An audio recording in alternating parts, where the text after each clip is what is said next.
Aloussène Sidibé, c'est histoire et invention. Frédéric McKinley Jones est né en 1892. Il est né dans le Kentucky.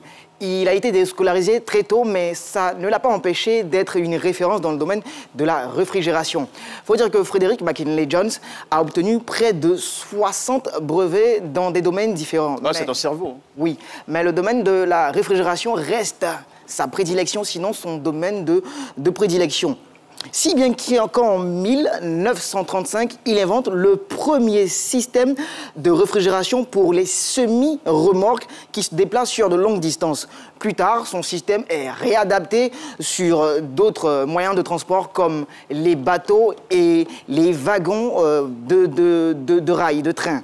Et il faut dire que après cette invention, Frédéric invente, sinon révolutionne le domaine du transport, de l'alimentation industrielle. Et aussi, il change la manière qu'a les Américains à manger, parce qu'ils mangent maintenant plus frais des produits qu'ils ne pouvaient pas avoir quand la saison n'était pas la bonne.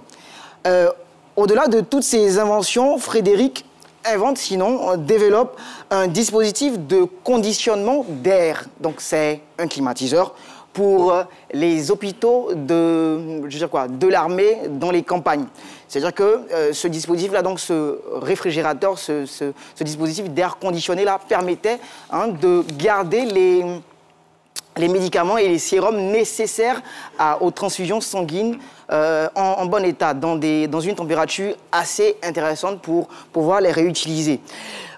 Il faut dire aussi que mon très cher pote Frédéric, lorsqu'on est arrivé dans les années 1920, on était en pleine... Le cinéma, à cette époque, était en plein essor. Donc, il a trouvé la géniale idée de proposer des dispositifs pour permettre au cinéma qui, à cette époque-là, se regardait, donc se visionnait sans son, donc un cinéma muet, d'avoir du son. C'est-à-dire que sans Frédéric McKinley... Le cinéma de l'époque, Félix le Chat. Effectivement.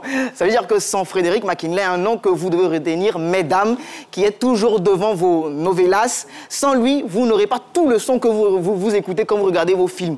Vous comprenez? Et nous aussi, les hommes, quand on regarde le foot et qu'on crie à ses gosiers, la voix à la gorge, on n'aurait pas tout ce peps-là lorsqu'on regarde le foot ou une émission comme C'est Midi qui cartonne toujours et il continue de cartonner. Il faut dire que Frédéric, lorsqu'il termine son épopée d'invention, sinon son chapelet d'invention, il nous dit au revoir toujours dans la fraîcheur en 1961 dans une ville d'Amérique, au Mississippi, on va dire ça comme ça. Et lorsqu'il part, ce qui est bien à retenir, sinon ce qu'on doit garder de lui, c'est que grâce à lui, on a aujourd'hui le cinéma à son, donc le cinéma avec la musique, avec la voix. On a aujourd'hui le réfrigérateur, on a aujourd'hui la climatisation et je ne sais pas si vous voyez un peu les camions de glace ambulants. Glace alimentaire. Des glaces alimentaires et tout. C'est un dispositif qu'il a inventé pour avoir cette fraîcheur-là dans les camions. Donc avec lui, on a tous ces dispositifs. Donc merci Frédéric McKinley, repose en paix et continuons de profiter de sa fraîcheur. Merci beaucoup Aloussène, merci.